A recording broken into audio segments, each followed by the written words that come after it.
আসসালামু আলাইকুম। আমরা আজকে আসছিলাম সাতক্ষীরা জেলার আশাশুনি গ্রামে একটি ভ্রমণের উদ্দেশ্যে শহীদ পরিবারে। আপনারা দেখতে পাচ্ছেন আশাশুনি জেলার দুই পাশে খুব সুন্দর চিংড়ির ঘের এবং সুন্দর একটি রাস্তা। আসলে ঈদের আনন্দ উপভোগ করার জন্য আজকে আমরা একটি শহীদ পরিবারে আসছি। তাদেরকে ঈদের অনুভূতি, আবেগ আপ্লুত এবং আনন্দ ঘন মুহূর্ত যাতে তারা থাকতে পারে সেজন্য তাদের সাথে একটু দেখা করতে আসছি।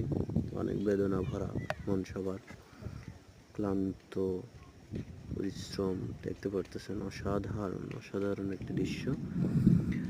সবাই আশা করি ভ্রমণের জন্য আসবেন এখানে।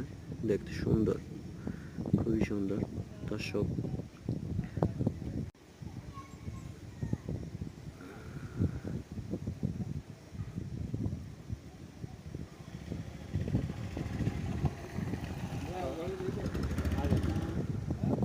গাড়ি দেখে আছেন, যাবেন কি খাবেন?